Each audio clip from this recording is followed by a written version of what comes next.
اعوذ باللہ من الشیطان الرجیم بسم اللہ الرحمن الرحیم وَيَسْأَلُونَكَ عَنِ الْمَحِيضِ قُلْ هُوَ أَذًى فَاعْتَزِلُوا النِّسَاءَ فِي الْمَحِيضِ وَلَا تَقْرَبُوهُنَّ حَتَّى يَطْهُرْنَ فَإِذَا تَطَهَّرْنَ فَأْتُوهُنَّ مِنْ حَيْثُ أَمَرَكُمُ اللَّهُ إِنَّ اللَّهَ يُحِبُّ التَّوَّابِينَ وَيُحِبُّ الْمُتَطَهِّرِينَ۔ اور لوگ آپ سے حیض کا حکم پوچھتے ہیں، آپ فرما دیجئے کہ وہ گندی چیز ہے، تو حیض میں تم عورتوں سے علیحدہ رہا کرو اور ان سے قربت مت کیا کرو جب تک کہ وہ پاک نہ ہو جاویں۔ پھر جب وہ اچھی طرح پاک ہو جاویں تو ان کے پاس آؤ جاؤ جس جگہ سے تم کو اللہ تعالیٰ نے اجازت دی ہے، یعنی آگے سے۔ یقیناً اللہ تعالیٰ محبت رکھتے ہیں توبہ کرنے والوں سے اور محبت رکھتے ہیں صاف پاک رہنے والوں سے۔ سورہ بقرہ کی 222 نمبر کی آیت آپ کے سامنے تلاوت کی گئی ہے۔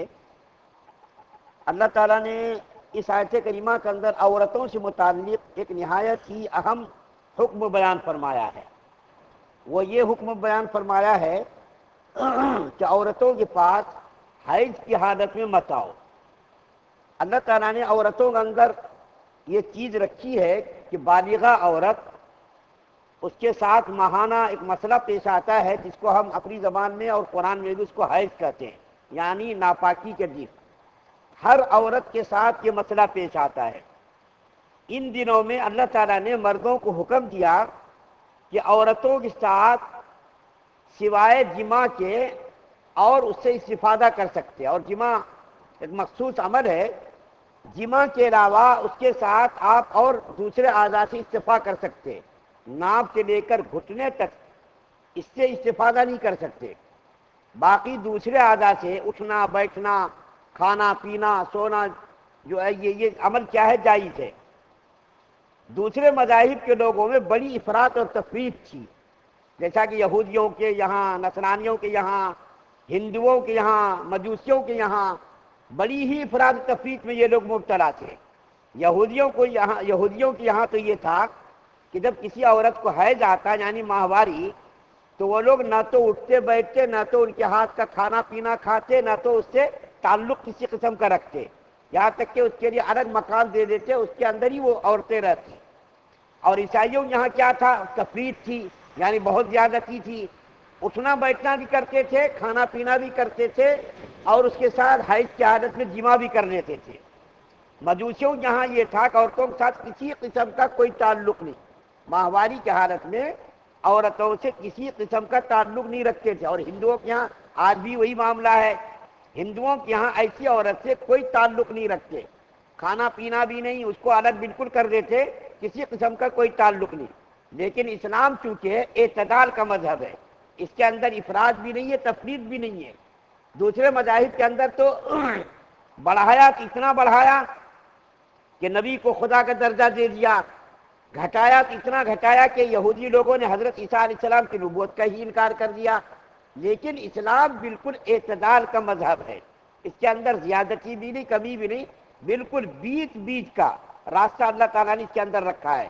امت وسط اس کو کہا جاتا ہے، بیچ بیچ کا راستہ۔ شریعت نے اس کے بارے میں حکم دیا کہ دیکھو، کھانا پینا، سونا جاگنا، اٹھنا بیٹھنا تو جائز ہے، لیکن ناف سے لے کر کے گھٹنوں تک اس سے فائدہ مت اٹھا، ہاتھ مت لگاؤ۔ بوسہ لے سکتے، اس کے ہاتھ سے کھا سکتے، پی سکتے۔ حضرت عائشہ رضی اللہ تعالیٰ عنہ بیان فرماتی ہیں کہ اللہ کے رسول صلی اللہ علیہ وسلم حیض کے دنوں میں میں اللہ کے رسول صلی اللہ علیہ وسلم کے سر مبارک میں کنگھا کر دیا کرتی تھی۔ حضور صلی اللہ علیہ وسلم کے سر مبارک پر میں کنگھا کر دیا کرتی تھی۔ کبھی کبھی اللہ کے رسول صلی اللہ علیہ وسلم میری گود پہ سر رکھ کے قرآن پاک کی تلاوت فرمایا کرتے تھے۔ حضرت عائشہ رضی اللہ تعالیٰ عنہ فرماتی ہیں کہ کبھی کبھی ایسا ہوتا تھا کہ میں ناپاک ہوتی تھی، اللہ کے رسول صلی اللہ علیہ وسلم کی موجودگی میں میں پانی پیتی تھی، اور پانی پی کر کے حضور صلی اللہ علیہ وسلم کو دیتی تھی۔ اسی جگہ سے، جس جگہ میں پانی پیتی تھی، اللہ کے رسول صلی اللہ علیہ وسلم اسی جگہ سے لب مبارک لگا کر کے پانی نوش فرمایا کرتے تھے۔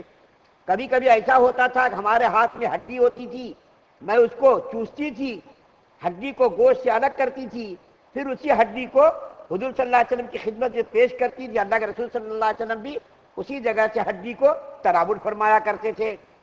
تو اللہ کے رسول صلی اللہ علیہ وسلم نے امن سے بتایا کہ کھانا منع نہیں ہے، پینا منع نہیں ہے، اس کے ساتھ اٹھنا بیٹھنا منع ہے، صرف ایک عمل جماع کا عمل منع ہے۔ ان حالات میں جب عورتیں ناپاک ہوتی ہیں تو ان حالات میں عورتوں کے لیے قرآن پاک کی تلاوت جائز نہیں، نماز پڑھنا جائز نہیں، روزہ رکھنا جائز نہیں، خانہ کعبہ کا طواف کرنا جائز نہیں، اسی طریقے سے قرآن پاک کو ہاتھ لگانا جائز نہیں۔ البتہ کسی کپڑے سے اگر وہ ہاتھ لگائے تو جائز، لیکن قرآن کے اندر جو جزدان لگا رہا تھا، کپڑا جو اس کے اندر لگ کر کے سی دیا جاتا، تو اس کو بھی ہاتھ لگانا جائز، البتہ الگ سے کپڑا لے کر کے ہاتھ لگا سکتی ہے۔ تو عورتوں کے لیے ان دنوں میں یہ حکم ہے۔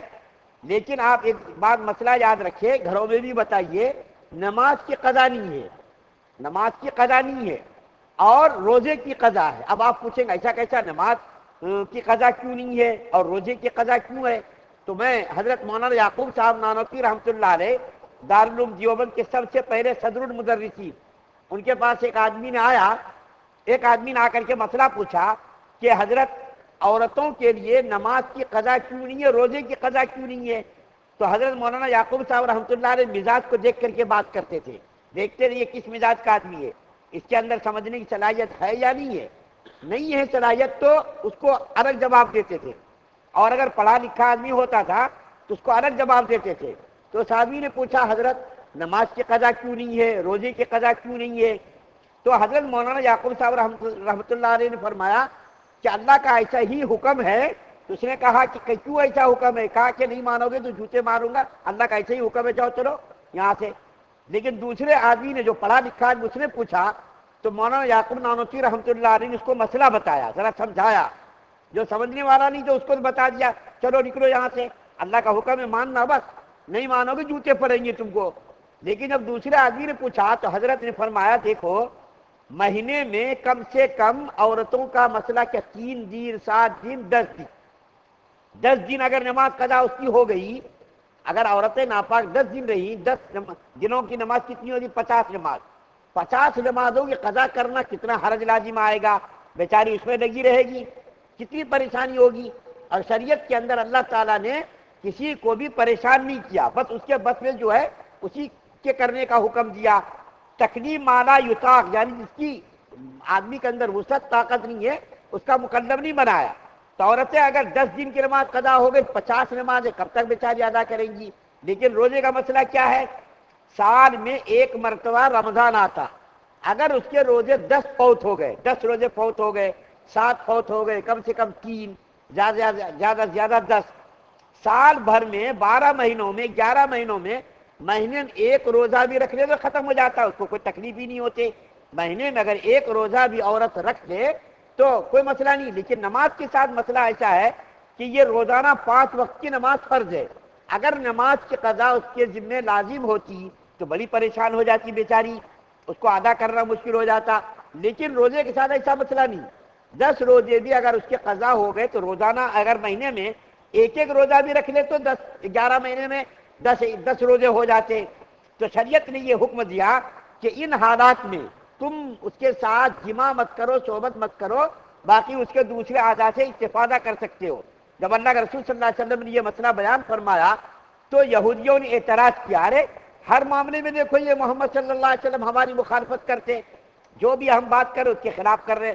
یعنی یہودیوں کا تو ایسا تھا عقیدہ، عورتوں کو الگ کر دینا، اس کے ساتھ کھانا بھی نہیں، پینا بھی نہیں، لیٹنا بھی نہیں، اس کے ہاتھ سے نہیں کھانا، اس کو الگ کر دینا، یہ عقیدہ تھا۔ لیکن اللہ کے رسول صلی اللہ علیہ وسلم نے یہ جو مسئلہ بیان کیا، یہودیوں کو غصہ آیا، ہر معاملے میں یہ دیکھو ہماری مخالفت کر رہے۔ تو 2 صحابی حضور صلی اللہ علیہ وسلم کی خدمت میں حاضر ہوئے، حضرت حذیر بن اسید اور ایک صحابی عباد بن بشیر رضی اللہ تعالیٰ عنہ، یہ 2 صحابی حضور صلی اللہ علیہ وسلم کی خدمت میں حاضر ہوئے اور آ کر کے عرض کیا، یا رسول اللہ صلی اللہ علیہ وسلم، ہم عورتوں کے ساتھ حیض کی حالت میں کیا معاملہ کریں؟ یہودی لوگ ہمارے پر اعتراض کر رہے کہ دیکھو یہ صاحب ہمارے ہر مسئلے میں مخالفت کر رہے، ہم لوگوں کو کیا کرنا چاہیے؟ تو اللہ کے رسول صلی اللہ علیہ وسلم کا چہرہ غصے سے بدل گیا، یہودی لوگ ایسا کہہ رہے۔ اللہ کے رسول صلی اللہ علیہ وسلم نے فرمایا کہ ان حالات میں، ان دنوں میں ایک کام کے علاوہ، ناف سے لے کر کے گھٹنے تک کے علاوہ سارے بدن سے استفادہ کر سکتے، اور اللہ کے رسول صلی اللہ علیہ وسلم کی میں نے بہت ساری حدیثیں آپ کے سامنے بیان کی، اور وہ حدیث کوئی معمولی حدیث کی کتاب میں نہیں، بلکہ بخاری میں، مسلم میں، بڑی سیاہ ستہ کی کتابوں میں یہ احادیث موجود ہیں کہ اللہ کے رسول صلی اللہ علیہ وسلم حیض کی حالت میں اپنی ازواج مطہرات کے ساتھ اٹھتے بیٹھتے تھے، کھاتے پیتے تھے، اور جو سونا جاگنا بھی ہوتا تھا، بالکل اس سے علیحدہ نہیں رہتے تھے۔ لیکن میں نوجوانوں سے کہتا ہوں، حضور صلی اللہ علیہ وسلم کے اندر تو برداشت کی قوت بہت تھی، حضور صلی اللہ علیہ وسلم کے اندر صبر بہت تھا، برداشت کی قوت بہت تھی۔ ان حالات میں نوجوانوں کو آج کے زمانے میں الگ رہنا ہی بہتر ہے، کیونکہ جذبات آج کل چاہے تیل پون یہ وہ سب کتنے سارے ذرائع ہیں برائی کے، ہر وقت نوجوان اڑکے رہتے، ان کے جذبات ہر وقت مشتعل رہتے۔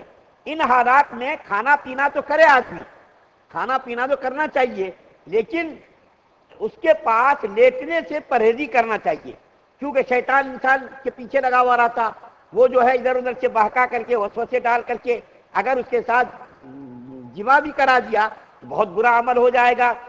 سونا اٹھنا کھانا پینا یہ سب تو کام برابر رکھے، لیکن اس کے ساتھ لیٹنے سے میں کہہ رہا ہوں پرہیز کرے، کہ کیونکہ برائی کے اتنے ذرائع ہو گئے، ہر وقت ہمارے دماغ میں فاسد خیالات ہی بسے رہتے، تو ان حالات میں شیطان کا اور موقع ملے گا نوجوانوں کو بھڑکانے کا، مشتعل کرنے کا۔ لیکن اگر کسی نوجوان کو اپنے اوپر بھروسہ ہو، اپنے اوپر کانفیڈنس ہو کہ ہم ان حالات میں عورتوں سے جمع نہیں کریں گے، ہم بستری نہیں کریں گے، ان حالات میں اگر عورتوں کو بھروسہ ہو، مردوں کو بھروسہ نوجوانوں کو، تب تو ٹھیک ہے لیٹنا۔ لیکن اگر کوئی آدمی ایسا ہے نوجوان ہے بھروسہ نہیں ہے تو ان کو الگ ہی لیٹنا بہتر ہے۔ تو اس آیت کریمہ کے اندر اللہ تعالیٰ نے عورتوں سے متعلق بہت ہی اہم مسئلہ بیان کیا، اور اس مسئلے کے ساتھ ساتھ بیان کیا کہ اللہ تعالیٰ جو ہے پاکی کو پسند کرتے، اور پاکی کو پسند کر کے ایسے لوگوں کو پسند کرتے۔ ان اللہ یحب التوابین و یحب المتطہرین، اللہ تعالیٰ کو پاکی بہت ہی پسند ہے، پاک رہنے والوں کو بھی اللہ تعالیٰ پسند کرتے۔ اس کے بعد اللہ تعالیٰ نے فرمایا فَأْتُوهُنَّ مِنْ حَيْثُ أَمَرَكُمُ اللَّهُ، جب عورت پاک ہو جائے، پاک ہونے کے بعد اللہ نے جیسا حکم دیا اس کے مطابق اس سے ملو، اس کے پاس آؤ اللہ کے حکم کے مطابق۔ جب ناپاک رہے تو مت ملو، لیکن جب پاک ہو جائے، پاکی کا غسل کر لے، پھر اس کے ساتھ جو ہے آپ آؤ جیسا کہ اللہ تعالیٰ نے حکم دیا ہے۔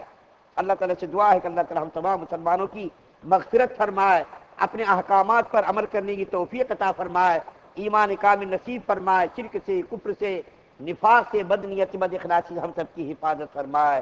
سبحان اللہ و بحمدہ، سبحانک اللہم و بحمدک۔